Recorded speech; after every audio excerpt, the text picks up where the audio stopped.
O.J. Simpson's death putting the focus on prostate cancer after his diagnosis became public just 2 months ago.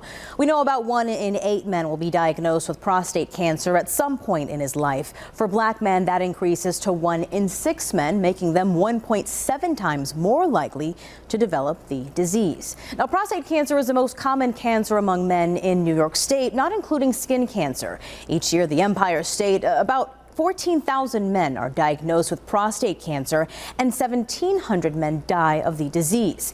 An assistant professor of oncology encourages men to get tested, especially Black men who are 40 years and older. And tonight, I also spoke with a prostate cancer survivor who has made it his mission to educate men about the disease as much as possible before it's too late.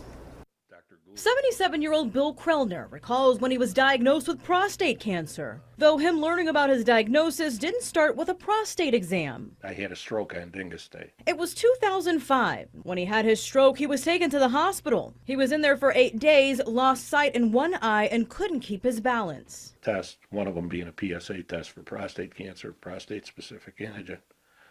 And they found out that I had a very high PSA, and they told me that I should have a biopsy and everything, and they discovered that I had prostate cancer. Krellner tells me while they were doing the pre-operation, they found that he had 4 clogged cardiac arteries and told him that he had to have a quadruple bypass before he could even have prostate surgery, which eventually happened in September of that year. You don't know the symptoms that happens with prostate cancer.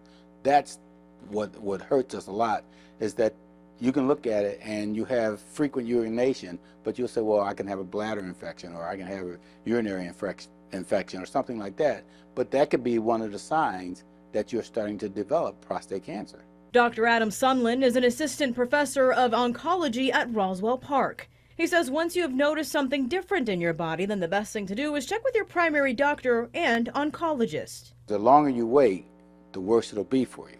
So if you reach out and you start doing the things early, it can be cured early and there's no problems. Yes, prostate cancer is a slow-growing disease.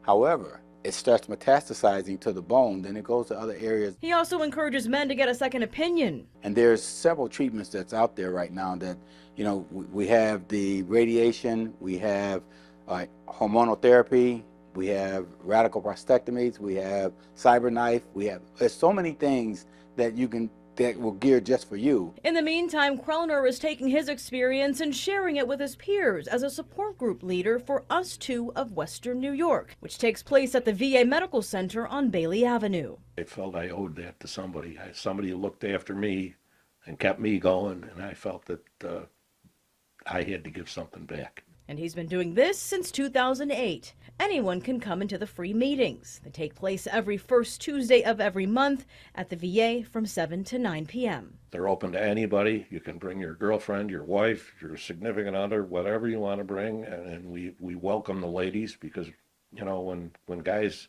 have prostate cancer and they come to our meetings, they have a lot of anxiety and they don't hear everything that everybody's trying to tell them. So 4 ears is much better than 2 ears at a meeting.